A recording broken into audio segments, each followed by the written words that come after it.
नमस्कार, स्वागत है आपका मेरे YouTube चैनल गाना भक्ति में। आज मैं आप लोगों को सुनाने जाऊंगी 16 सोमवार व्रत कथा, जो कि इस प्रकार है। मृत्यु लोक में विवाह करने की इच्छा करके एक समय श्री भूतनाथ महादेव जी माता पार्वती के साथ पधारे। वहां वे भ्रमण करते करते विदर्भ देशांगर अमरावती नाम की अति रमणीय नगरी में पहुंची। अमरावती नगरी अमरापुरी के सदस्य सब प्रकार से सुखों से परिपूर्ण थी। उसने वहां के महाराज को बनाया हुआ अति रमणीय शिवजी का मंदिर था। उसने भगवान शंकर माता पार्वती के साथ निवास करने लगे। एक समय माता पार्वती के प्राणपति को प्रसन्न देखकर मनोविदित करने की इच्छा से बोली, हे महाराज, आज हम दोनों चौरस खेले। शिवजी के प्राण प्रिय की बातें को मान लिया और चौरस खेलने लगे। उस समय उस स्थान पर मंदिर का पुजारी ब्राह्मण में पूजा करने आया। माताजी ने ब्राह्मण से प्रश्न किया, पुजारी जी बताओ, इस बाजी में हम दोनों में किसकी जीत होगी? ब्राह्मण बिना विचारे शीघ्र बोल पड़े, श्री महादेव की जीत होगी। थोड़ी देर बाद बाजी समाप्त हो गई। पार्वती जी विजय हुई। अब तो पार्वती ब्राह्मण जी से झूठ बोलने के अपराध के कारण श्राप देते हुए उदित हुई। तब महादेव जी ने पार्वती को बहुत समझाया, परंतु उन्हें ब्राह्मण को कोढ़ी होने का श्राप दे दिया। कुछ समय बाद पार्वती जी शराबश पुजारी के शरीर में कोढ़ पैदा हो गया। उस समय पुजारी अनेक प्रकार से दुखी रहने लगा। इस तरह के कष्ट भोगते हुए जब बहुत दिन हो गए तो देवलोक में अप्सराएं शिव जी की पूजा करने उसी मंदिर में पुजारी और पुजारी के कष्ट को देखकर दया भाव से उस रोगी का कारण पूछा। उसने पुजारी ने निसंकोच सब बातें कह दी। तो वे अप्सराएं बोली, हे पुजारी, अब तुम अधिक दुखी मत होना, भगवान शिव जी तुम्हारे कष्ट को दूर करेंगे। तुम सब बातों का श्रेष्ठ 16 सोमवार का व्रत भक्ति भाव से करो। तब पुजारी अप्सरा से हाथ जोड़कर विनम्र भाव से 16 सोमवार व्रत की विधि पूछने लगा। अप्सराएं बोले कि जिस दिन सोमवार हो उस दिन भक्ति के साथ व्रत करे, स्वच्छ वस्त्र पहने, आधा सेर गेहूं का आटा 3 अंगा बनाकर घी, गुड़, दीप, नैवेद्य, मूंगी फल, बेल पत्थर, जनेऊ, जोड़ा, चंदन, अक्षत, पुष्प आदि से प्रदोष काल में भगवान शिव की पूजा करने के पश्चात अंगाओं से एक शिव जी को अर्पण करे। बाकी 2 शिव जी का प्रसाद समझकर उपस्थित जनों को बांट दे और आप भी प्रसाद पावे। इस विधि से 16 सोमवार व्रत करे। तब पश्चात 17वें सोमवार के दिन पाव सेरा पवित्र गेहूं के आटे की बाटी बनावे, तदनुसार घी और गुड़ मिलाकर चूरमा बनावे, शिव जी को भोग लगाकर उपस्थित भक्तों को बांटे, पीछे सतकुबट प्रसाद ले, तो भगवान शिव की कृपा से आप मनोरथ पूर्ण होंगे। ऐसा कहकर अप्सराएं स्वर्ग को चलेगी। ब्राह्मण ने यथाविधि 16 सोमवार व्रत किया तथा भगवान शिव जी पार्वती की कृपा से रोग मुक्त होकर आनंद से रहने लगा। कुछ दिन बाद जब भगवान शिव जी और पार्वती उसी मंदिर में पधारे, ब्राह्मण को निरोग देखकर पार्वती ने कहा, ब्राह्मण से रोग मुक्त होने का कारण पूछा। तो ब्राह्मण ने 16 सोमवार व्रत की कथा कह सुनाई। तब पार्वती जी अति प्रसन्न होकर ब्राह्मण को व्रत की विधि पूछकर व्रत करने को तैयार हो गई। व्रत करने के बाद उसकी मनोकामनाएं पूर्ण हुई और रूठे पुत्र स्वामी कार्तिकेय से माता की आज्ञाकारी होकर कार्तिमेय जी अपने विचार परिवर्तन करने का रहस्य जानने की इच्छा हुई। तो वे बोले, हे माता जी, आपने ऐसा कौन सा उपाय किया जिससे मेरी ओर आपका आकर्षित हुआ? तब पार्वती जी ने यही 16 सोमवार व्रत कथा उसको सुनाई। स्वामी कार्तिकेय बोले, इस व्रत को मैं भी करूंगा, क्योंकि मेरे प्रिय मित्र ब्राह्मण दुखी दिल से परदेश गया है, हमें उससे मिलने की बहुत इच्छा है। कार्तिकेय ने भी इस व्रत को किया और अपने प्रिय मित्र मिल गया। मित्र से इस आकस्मिक मिलन के बाद कार्तिकेय ने पूछा कि हे मित्र, हमारे तुम्हारे मिलने की इच्छा करके 16 सोमवार का व्रत किया। अब तो ब्राह्मण मित्र भी अपने विवाह की बड़ी इच्छा हुई। कार्तिकेय जी से इस व्रत की विधि पूछी, यथा विधि व्रत किया। व्रत के प्रभाव से जब वह कार्यवश विदेश गया तो वहां के राजा की लड़की का स्वयंवर था। राजा ने प्रण किया कि जिस दिन राजकुमार के गले में स्वयं श्रृंगारित हाथिनी माता डालेगी, मैं उसी की प्यारी पुत्री से अपना विवाह कर दूंगा। शिवजी की कृपा से ब्राह्मण को यह स्वयंवर देकर इच्छा से राजसभा में एक ओर बैठ गया। नियति समय में हथिनी आई और उसका जयमाला उस ब्राह्मण के गले में डाल दी। राजा की प्रतिज्ञा के अनुसार बड़ी धूमधाम से कन्या का विवाह उस ब्राह्मण के साथ कर दिया। ब्राह्मण का बहुत सारा धन सामान देकर संतुष्ट किया। ब्राह्मण सुंदर कन्या पाकर जीवन में सुख व्यतीत करने लगा। एक दिन राजकन्या ने अपने पति से प्रश्न किया, हे प्राणनाथ, ऐसा कौन सा भारी पुण्य किया था जिसके प्रभाव से हाथिनी ने शिव राजकुमार को छोड़कर आपका वरण किया? ब्राह्मण बोला, हे प्राण प्रिय, मैंने अपने मित्र कार्तिकेय जी से कथन अनुसार 16 सोमवार व्रत किया था, जिसके प्रभाव से मुझे तुम जैसी रूपवान लक्ष्मी की प्राप्ति हुई। व्रत की महिमा सुनकर राजकन्या को बड़ा आश्चर्य हुआ। वह पुत्र की कामना के लिए व्रत करने लगी। शिवजी की दया से उसके गर्भ में एक अति सुंदर, सुशील, धर्मांत व विद्वान पुत्र उत्पन्न हुआ। माता पिता दोनों उस देव पुत्र को पाकर अति प्रसन्न हुए।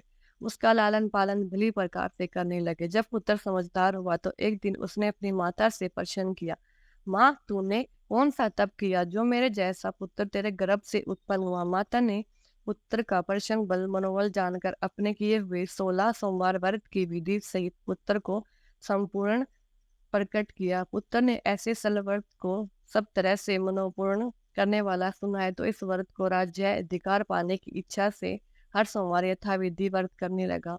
उसी समय एक देश का वृद्ध राजा अपने दूतों का कर अपनी एक राजकन्या का वरण किया। राजा ने अपने पुत्री का विवाह ऐसे सर्वगुण संपन्न ब्राह्मण युवक के साथ करके बड़ा सुख प्राप्त किया। वृद्ध राजा को दिव्यगत हो जाने पर यही राजकुमार बालक गद्दी पर बिठाया गया।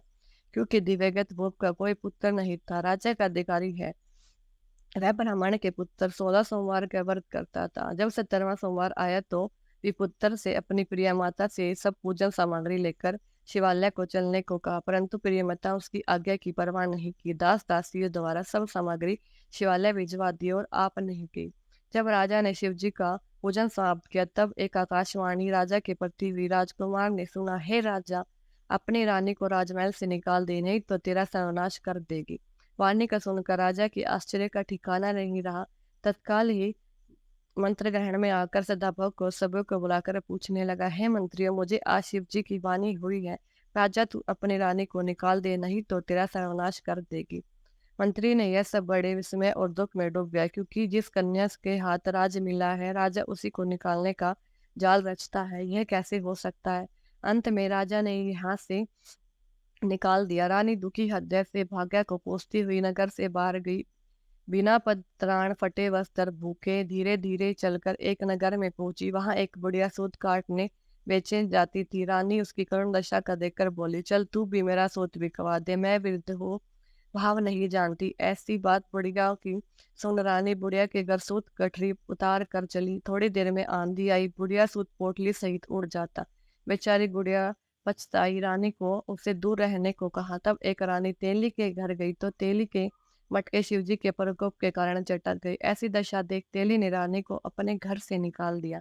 इस प्रकार रानी अत्यंत दुखी पाती और सरिता से तट पर गई और सरिता से समुद्र जल सूख गया। तब पश्चात रानी एक वन में गई। वहां जाकर सरोवर की सीढ़ी उतर पानी पीने लगी तो हाथ जल स्पर्श करते ही सरोवर का नीलकमल सदृश कीड़ेमय गंदा हो गया। रानी के भाग्य से दोषारोपण करते उस जल का पान करके शीतल की छाया में विश्राम करना चाहा। वह रानी जिस पेड़ के नीचे जाती उस पेड़ के पत्ते तत्काल को गिरते गए। वन सरोवर जल ऐसी दशा देखकर गौ चराने वाले गवायों ने गोसाई जी से उस जंगल के स्थिर मंदिर से पुजारी से कहा कि गोसाई जी आदेश में गवाली रानी को पकड़कर गोसाई के पास ले गए। रानी की मुख क्रांति, शरीर शोभा देख गोसाई जान गई है अवश्य कोई विधि की गति गिर मारी कुलीन अबला है।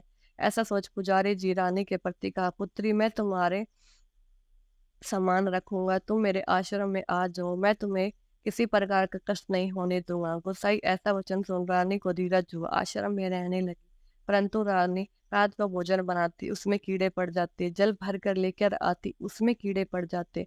अब गोसाई जी भी दुखी हुए रानी को बोला, हे बेटी, तेरे ऐसे कौन से देवता का क्रूप है जो तेरी ऐसी दशा है। पुजारी की बात सुनकर शिवजी की पूजा न करने की कथा सुनाई। पुजारी जी ने कहा, शिवजी महाराज की अनेक प्रकार की स्तुति करते हुए रानी के प्रति बोले, पुत्री, तुम सब मनोरथ को पूर्ण करने वाली 16 सोमवार का व्रत करो, इससे प्रभाव से अपने कष्ट से मुक्त हो जाओगे। गोसाई की बात सुनकर रानी ने 16 सोमवार का व्रत विधिवत संपन्न किया। 17वें सोमवार को पूजन के प्रभाव से राजा के हत्या विचार उत्पन्न हुआ। रानी को बहुत समय व्यतीत हो गया, न जाने कहाँ कहाँ भटकती होगी, ढूंढना चाहिए। यही सोच रानी का तलाश चारों दिशाओं में दूत भेजे।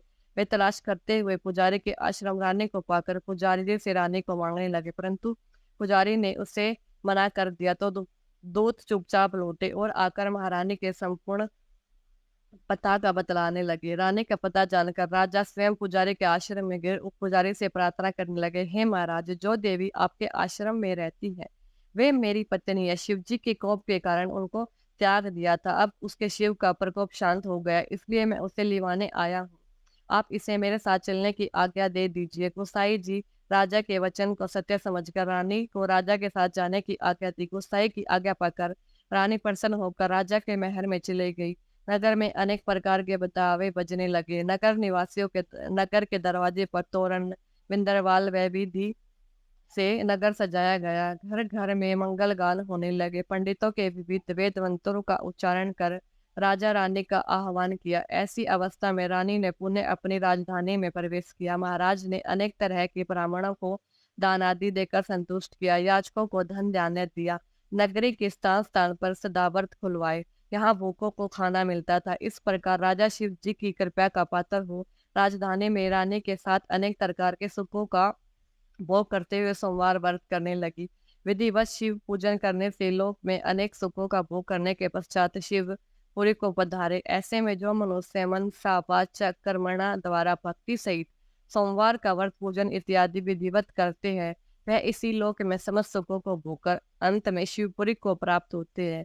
यह व्रत सब मनोरथों को पूर्ण करने वाली है। तो दोस्तों, ये थी 16 सोमवार व्रत कथा। उम्मीद करती हूँ आप लोगों को ये कथा पसंद आई होगी। धन्यवाद।